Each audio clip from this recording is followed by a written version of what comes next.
Di sebuah desa kecil yang berada di tepian hutan lebat, hidup seorang anak bernama Bayu. Hidupnya penuh dengan luka dan kehilangan sejak usia dini. Ketika usianya baru menginjak 8 tahun, rumah yang ia tinggali bersama kedua orang tuanya habis dilalap api dalam sebuah kebakaran yang tragis. Kedua orang tuanya, yang saat itu sedang berusaha menyelamatkan barang-barang berharga, terperangkap dalam kobaran api yang dengan cepat melahap segalanya. Bayu hanya bisa berdiri tak berdaya, menyaksikan rumahnya menjadi abu bersama orang-orang yang ia cintai. Setelah kejadian itu, Bayu hidup sendiri. Penduduk desa, yang awalnya menunjukkan simpati, lambat laun mulai melupakan keberadaan anak malang ini. Bayu hanya menjadi bayangan yang tak dihiraukan di tengah kesibukan mereka. Kehidupan Bayu semakin berat seiring berjalannya waktu. Anak laki-laki yang kurus dan kecil itu sering kelaparan, karena hanya bisa mengandalkan sisa-sisa makanan yang diberikan oleh penduduk desa. Namun, bantuan itu pun semakin jarang ia dapatkan. Bayu hidup di sebuah gubuk kecil yang terbuat dari kayu bekas di tepi desa. Ia sering merasa kesepian, dan di malam hari, ia hanya bisa memeluk lututnya sambil menahan rasa dingin yang menusuk tulang. Meski begitu, Bayu adalah anak yang tegar. Ia tidak pernah menangis di depan orang lain. Ia hanya menangis dalam kesunyian malam, di bawah langit penuh bintang, berharap ada keajaiban yang bisa mengubah hidupnya. Namun, keajaiban yang diharapkan Bayu tidak kunjung datang. Sebaliknya, hidupnya semakin berat. Penduduk desa yang semula iba mulai mencurigainya. Ketika sesuatu yang buruk terjadi di desa, Bayu sering menjadi sasaran tuduhan. Suatu hari, seorang pedagang kehilangan sekantung uang di pasar desa. Tanpa bukti, penduduk desa langsung menuduh Bayu sebagai pencurinya. Pasti dia yang mencurinya. Siapa lagi di desa ini yang begitu miskin dan putus asa? Teriak salah seorang penduduk dengan nada penuh kebencian. Bayu mencoba membela diri. Dengan suara kecil dan gemetar, ia berkata, "Aku tidak mencuri apapun. Aku bahkan tidak tahu apa yang kalian bicarakan." Namun, kata-katanya diabaikan. Penduduk desa hanya melihat kemiskinannya dan menggunakannya sebagai alasan untuk menyalahkannya. Kepala desa, seorang pria tua yang terkenal tegas namun seringkali tidak adil, memutuskan untuk mengusir Bayu dari desa. "Anak ini hanya membawa sial bagi kita semua. Dia tidak punya keluarga, tidak punya tujuan. Dia lebih baik pergi dari sini," kata kepala desa dengan nada dingin.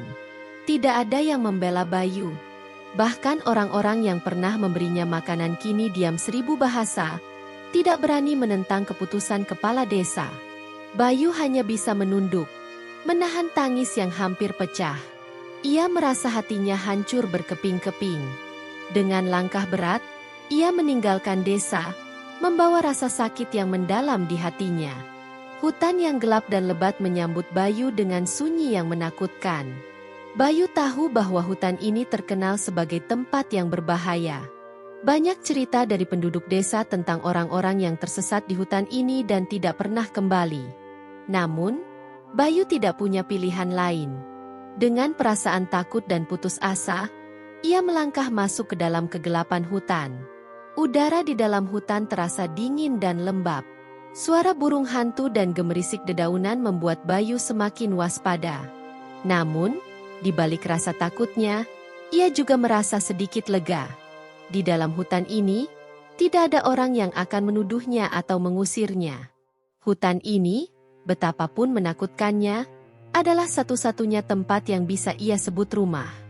Hari-hari pertama Bayu di hutan adalah ujian berat bagi keberanian dan ketahanannya. Ia tidak tahu harus mencari makanan di mana, dan air yang ia temukan di sungai kecil terasa dingin hingga menusuk tenggorokannya. Ia mencoba memakan buah-buahan yang ia temukan di sekitar hutan, tetapi rasa pahit dan asam dari buah-buah itu membuat perutnya semakin melilit. Di malam hari, ia hanya bisa tidur di atas dedaunan kering yang ia kumpulkan, sambil memeluk tubuhnya sendiri untuk melawan dinginnya udara malam. Kadang-kadang, ia mendengar suara binatang buas di kejauhan. Jantungnya berdetak kencang. Dan ia hanya bisa berdoa agar binatang itu tidak mendekatinya. Meskipun awalnya terasa mustahil, Bayu mulai beradaptasi dengan kehidupan di hutan. Ia mengamati bagaimana burung-burung mencari makanan, bagaimana rusa menemukan air, dan bagaimana serigala bergerak dalam kelompok untuk melindungi diri. Bayu mulai belajar dari alam.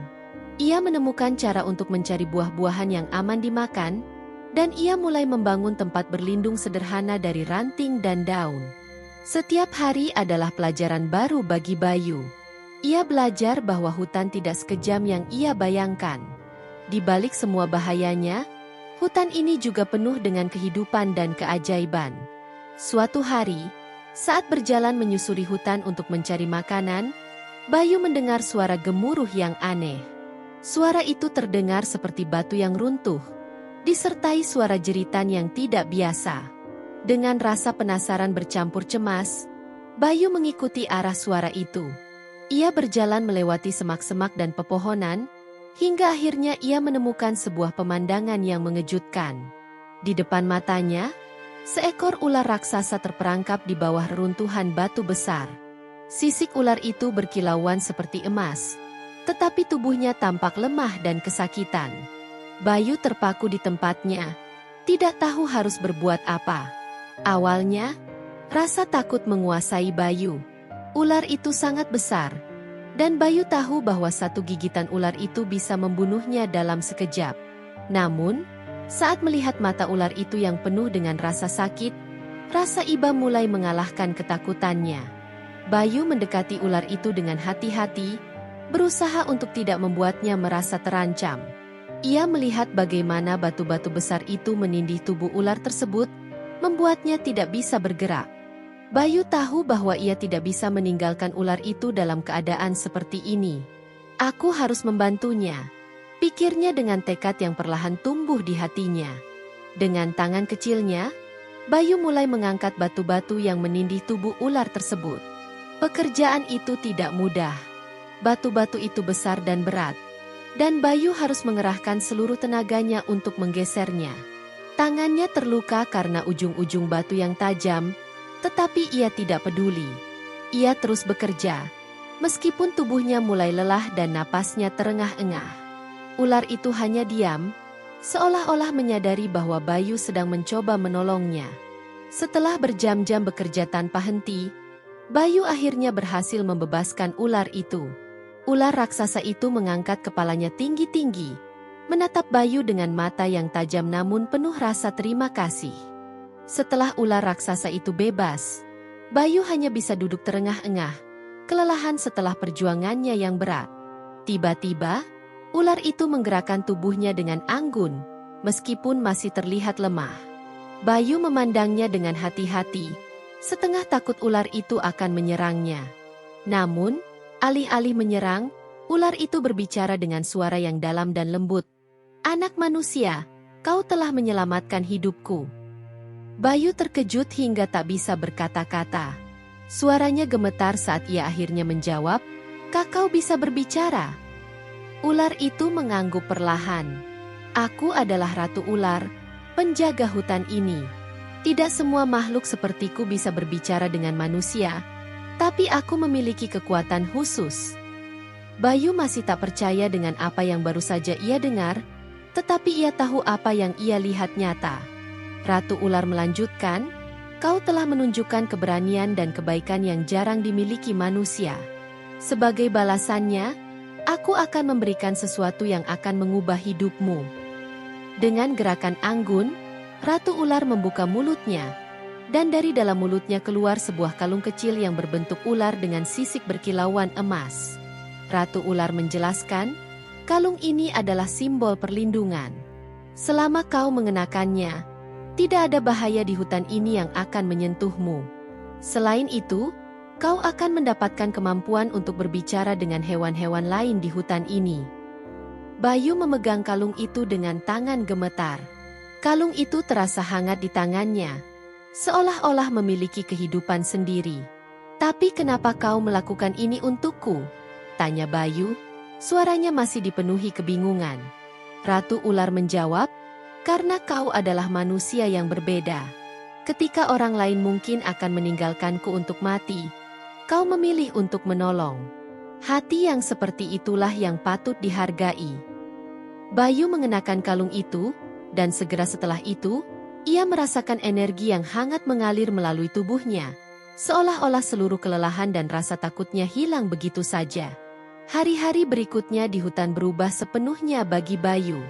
Dengan kalung pemberian Ratu Ular, Bayu mulai menemukan bahwa hutan ini bukanlah tempat yang menakutkan seperti yang selama ini ia bayangkan. Burung-burung mulai mendekatinya tanpa rasa takut, membawa buah-buahan segar sebagai hadiah. Rusa-rusa menunjukkan padanya tempat-tempat tersembunyi yang penuh dengan sumber air jernih.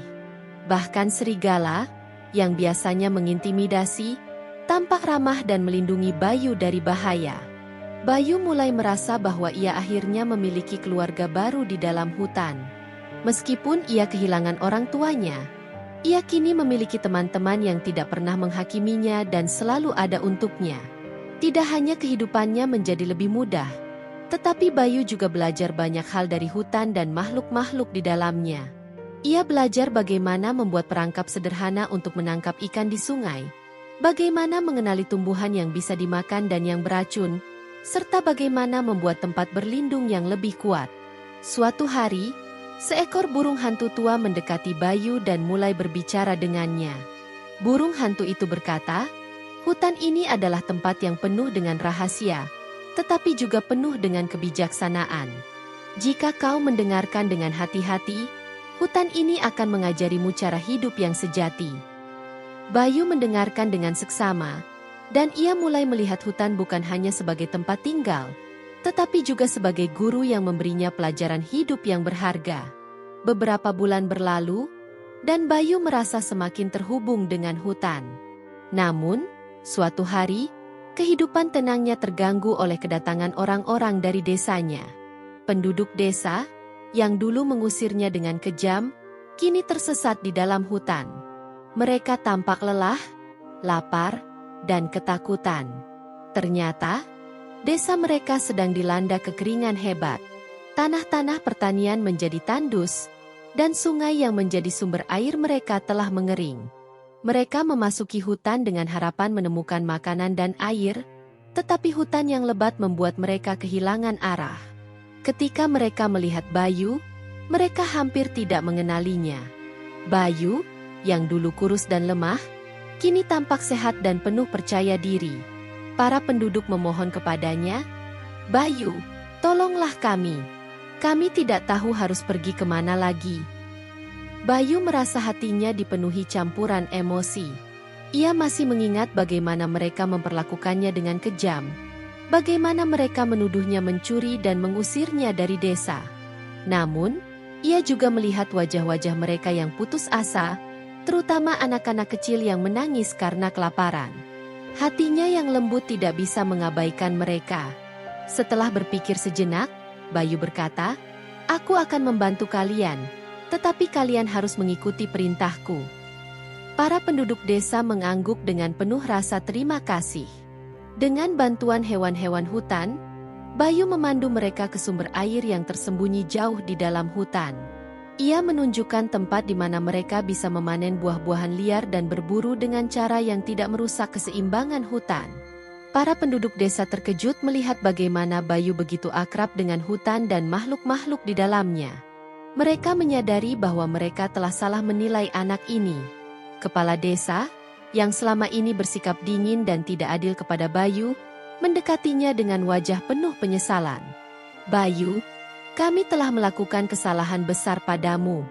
Kami mengusirmu tanpa alasan, dan sekarang kami melihat betapa salahnya tindakan kami. Maafkan kami," kata kepala desa dengan suara lirih. Bayu hanya diam sejenak, lalu menjawab, "Aku memaafkan kalian. Tapi aku tidak akan kembali ke desa. Hutan ini adalah rumahku sekarang." Meskipun Bayu menolak kembali ke desa, ia tetap membantu penduduk desa dengan memberikan mereka bekal makanan dan air yang cukup untuk bertahan. Ia juga mengajarkan mereka cara hidup yang lebih baik dan menghormati alam.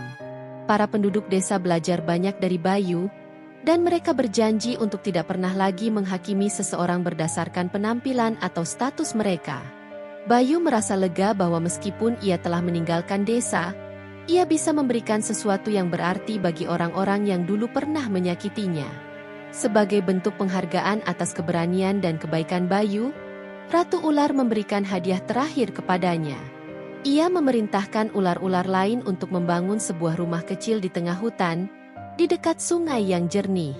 Rumah itu terbuat dari kayu yang kuat, dengan atap yang dilapisi daun-daun besar untuk melindunginya dari hujan. Ratu Ular berkata, "Ini adalah rumahmu sekarang, Bayu. Kau telah membuktikan bahwa kebaikan hati bisa mengubah segalanya. Hidupmu di sini akan penuh dengan kedamaian." Bayu hidup bahagia di hutan sebagai penjaga dan sahabat bagi semua makhluk di dalamnya. Setiap malam, ia duduk di depan rumahnya, memandang bintang-bintang di langit sambil menggenggam kalung pemberian Ratu Ular. Ia tahu bahwa hidupnya telah berubah selamanya, dan ia bersyukur atas setiap pelajaran yang telah ia pelajari. Meski ia pernah merasakan sakit dan kehilangan, Bayu percaya bahwa kebaikan akan selalu menemukan jalannya untuk bersinar, bahkan di tengah kegelapan yang paling pekat.